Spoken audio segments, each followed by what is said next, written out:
Perfect ODI match হয়তো একেই বলে। আজ সাউথ আফ্রিকা আর আফগানিস্তানের ম্যাচে সাউথ আফ্রিকা প্রথমে ব্যাট করতে নেমে 5 ওভার 1 বলে 1 উইকেট হারিয়ে ফেলে। তখন রান ছিল সাউথ আফ্রিকার মাত্র 28। তারপরে 1 ডাউনে সাউথ আফ্রিকার ক্যাপ্টেন বাবুমা নামে, বাবুমা রিকেলটন মিলে আস্তে ধীরে করে 10 ওভারে রান রেট 46-এ নিয়ে যায়। সেখান থেকে 28 ওভার পর্যন্ত রিকেলটন আর বাবুমা 129 রানের একটা পার্টনারশিপ তৈরি করে।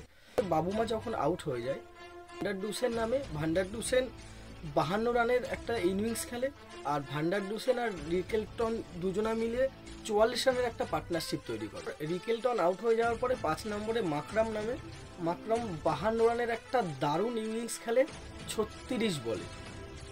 লাস্ট পর্যন্ত 50 ওভারে সাউথ আফ্রিকার স্কোর দাঁড়ায় 315। এখন কথা হচ্ছে টিপিক্যাল ওডিআই কেন বললাম? যেই বলগুলোকে সিঙ্গেল নেওয়ার দরকার সেগুলোতে সিঙ্গেল নিয়েছে, যেগুলো দুরান হওয়ার দরকার সেগুলো দুরান নিয়েছে, যেগুলো পেয়েছে বল মারার মতো সেগুলোতে 4 মেরেছে, 6 হয়েছে। 11 থেকে 40 ওভার পর্যন্ত যে রানটা 184 রান হয়েছে, 3টে উইকেট পড়েছে। পাওয়ার প্লেতে 1 উইকেট পড়েছিল, তারপরে ওই 11 থেকে 40 ওভার মতো 11 থেকে 40 ওভারের মধ্যে 2টো উইকেট পড়েছে।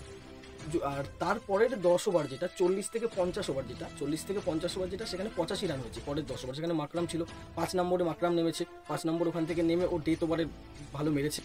সব মিলিয়ে সাউথ আফ্রিকার এবছর চ্যাম্পিয়ন ট্রফিতে আউটস্ট্যান্ডিং পারফরমেন্স। যেমন ওপেনার, যেমন টপ অর্ডার, তেমন মিডিল অর্ডার, বলার জাস্ট দারুণ।